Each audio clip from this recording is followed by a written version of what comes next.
Are they nosy or friendly on social media? Dealing with difficult people, it seems like something we're having to do a lot lately. I'm going to give you specific ways to handle nosy people in this video. How's it going, Reinventors? How are you? And I mean that sincerely. How are you doing? I know this has been a rough time for everybody. We've been under a pandemic for a couple of months now, and I just want to know how you're doing. Now, there may be some people on social media who are asking you the same questions and you feel like it's not really a conversation, it's more like somebody's being nosy. I want to let you know how you can deal with that on social media in this video. This is Reinventing You, the channel where you can be inspired to take your own reinventing journey so that you can live a life of joy, fulfillment, and purpose. I post twice a week, and in the beginning of this week, I posted a video that gave some tips on how to handle nosy people on all kinds of media, from text to Facebook to Instagram to emails, and it was more general. But I felt like, especially after I had one person comment to say, hey, what about if they're not nosy, they're just being friendly? And I thought, well, there is a difference there. But how do you specifically respond when somebody is being nosy or you think they might be nosy? What are you to do? If you have not subscribed to this channel, I invite you to do that now. If you're already a subscriber, I ask you to share this video. There's a lot of folks out there who are doing a lot of things on social media lately, and they may need to hear these tips. So what do you not tell a nosy person online, or what do you tell a nosy person online? Those are good questions to ask, because that sometimes is the thing we get, especially when we get in the heat of the moment and we respond quickly and we should have waited. I know that has been my story from time to time. One of the things that I realized that the number one thing you can do is completely blow the person off. That is, you can simply defriend them or stop following them or whatever it is. You can simply say, fine, I'm not going to be your friend anymore on this platform, and that is a possibility. You have to remember that social media is not real life. I remember when Facebook was really a popular thing. I had all these friends on Facebook, and you were making comments and following each other. That was before the news feed got so small. I remember going to an event where pretty much 3/4 of the room were my friends on social media on Facebook, and nobody spoke to me. It was like I was friends with them on social media, but when we got to the real world, nobody really wanted to say anything to me or respond or anything. I'm not even say, hey, I saw on Facebook that you went so-and-so. And I thought, okay, so this is a totally different thing. Social media is totally separate from real life. And I think that's one of the things we have to realize. Even if you have blocked somebody on Facebook or stopped following them on Instagram, that doesn't mean you can never be friends with them again or never interact with them. The same is true the other way. They may follow you, they may be friends with you, but when you see them in real life, you don't have a lot to say, or there's not a lot going on.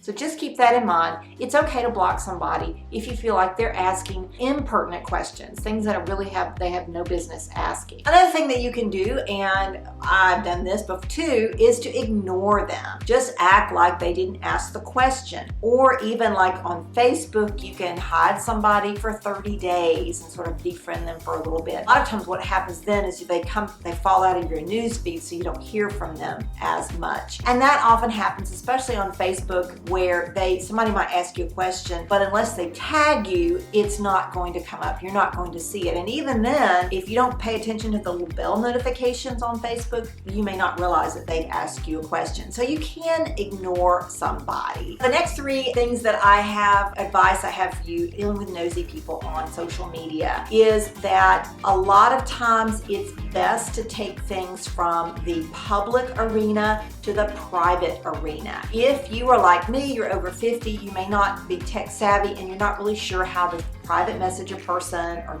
direct message a person. There is a possibility for both Facebook and Instagram to do that. Facebook has Facebook Messenger. A lot of times you can go there straight from the Facebook app. It might take you to another app or ask you to have another app, and that's how you can have a private conversation. The same with Instagram. There's a direct message on there. Now, I'm not going into that. I'm not giving a tutorial on that at this point. I guess I could do that at some point. Just know that that is a possibility, and that's usually the best thing to do. If you feel like somebody's being nosy, and whatever your response is going to be, please keep it private. Once you put it a public response, anybody else can chime in, and sometimes that just snowballs and makes it worse. Even if you're private messaging somebody, please remember anything you put online can be saved. You can take a screenshot, whether it's your phone or your computer, so that even if you think nobody is going to see it, somebody can take a screenshot. I'm not saying don't respond to somebody or don't private message. I think it's better a lot of times to private message someone, but just remember whatever you put online can always be saved. Even on that person's computer or phone, they can save that sort of thing, even if they don't take a screenshot. So just keep that in mind as you respond. I started all of this to say that the first thing you can do is give a canned answer. When I talk about canned answer, it's like when you are greeting somebody in public and they say, "How are you?" like I asked at the beginning of this video, and you can say, "Oh, I'm fine." And you're not really fine. You are not doing well. Things in your life are falling apart, and you are falling apart, and you're full of anxiety, and it's just crazy. All those things may be going on in your life, but when somebody asks, "How are you doing?" you say, "Well, I'm fine," or "We're doing well." You can also have canned answers like, "Well, you know how crazy it is, but what can you do?" Or "It is what it is," which I hate that response, but let's not go into that. Things like, or "Well, it seems like it," just kind of something kind of blasé, or the best thing, anything you can do, you can give a thumbs up, you can give a smiling emoji, something that is sort of it's not really answering the question, but it answers the question. That's a canned answer. The fourth thing you can do if somebody on social media asks you a nosy question you don't feel like really answering is that you can have a planned answer or a planned question back. And I'll give you two examples. One of them was when I was about to retire from the ministry. I had a lot of people asking me, what are you going to do when you retire? I had a planned answer. My canned answer was to spend some time with my family, to sometimes to just kind of detox, and also to do some visiting, do some traveling around, that kind of thing. And then I would see from there. I kind of knew what I was doing. For instance, this channel was one of the things, but I didn't really want to get into that. That was my planned answer. Another thing that you can do is ask a question like, "Well, if you were retiring at this time, what would you do?" Or "If you decided to start a YouTube channel, what would it be about?" All of those kinds of questions that get the other person to think and respond are also good. Now, you just simply have to plan what you're going to say. I know that when I first started this channel, one of the recommendations that I had from Amy Landino, whose course that I took before I started, was that plan on what to do if you have nasty comments in your YouTube comment section. And by the way, if you would, please leave a comment below. You do not know how much that means to me. Now, I'm not asking you to leave a nasty comment, but please just say a few words, like respond to my "How are you doing?" question. Let me know.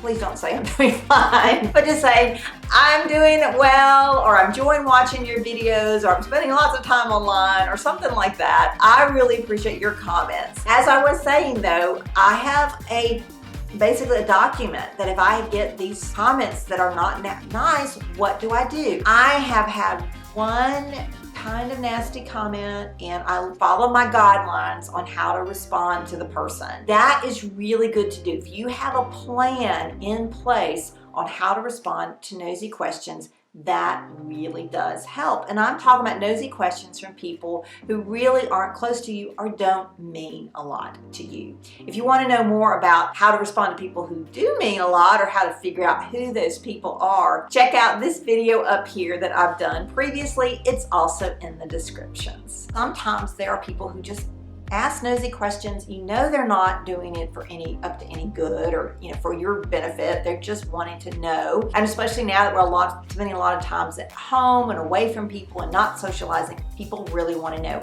So maybe you want to tell them an honest answer.